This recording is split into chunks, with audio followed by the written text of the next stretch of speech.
Hello mga idol, no? Welcome sa ating channel, no? Ang ating recipe ngayon is lulutuin natin, mag-uudubo tayo ng manok na wala tayong mantika na ginagamit mga idol.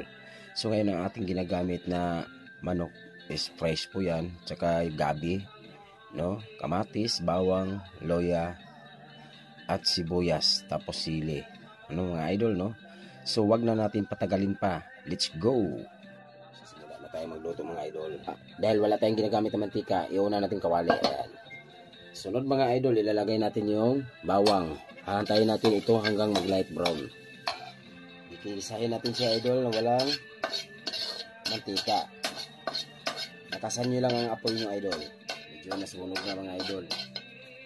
Pag napansin nyo na mga idol na parang natuyo na yung bawang, ayan,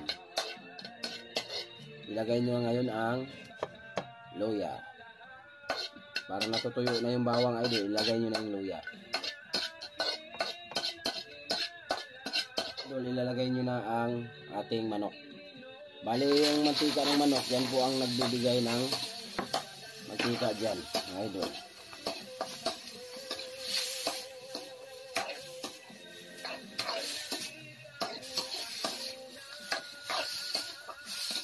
Yan.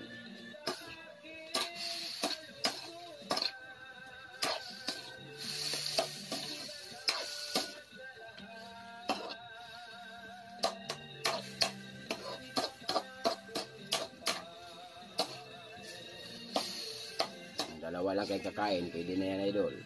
Dalawa, tatlo. Ayan. Wala pong mantika yan. Ngayon maglalagay na tayo ng tubig mga idol. Ayan. Tamtaman lang. Lagay tayo ng bitsin. Kunting asin. So ngayon ilalagay na natin ang ating matis idol. At ang gabi. Ayan idol. Puno ng string onion. Takpan natin ng mahimagang takip. Antayin hanggang 6 minutes. Okay mga idol, buksan na natin ang ating niluluto, no? Ayan. Malambot na po yung gabi. Okay. So ngayon, ilalagay na natin tong ang ginagayat natin na yung dahon ng sibuyas tsaka sili. Minta na pino. At ngayon, lalagyan nyo ng dato puti na tuyo, idol. Yung ating adobo na walang mantika, mga idol, ha. Yan. At siyempre, ilalabas natin yung mahiwagang sukaan. No.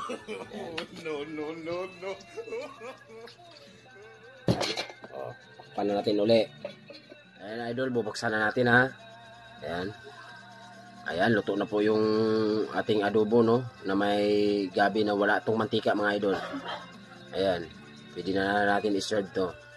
Ayan, mga idol, sasali na po natin, no? Yung ating ginagawa na adobo. No? Ayan. Adobo po yan, mga idol, no? Walang mantika, no? Kaya nilagyan natin ng gabi yan kasi para lalapot siya.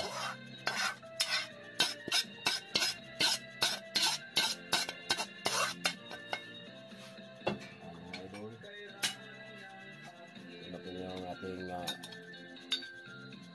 recipe, no? Okay mga idol, sana magugustuhan nyo itong ating recipe.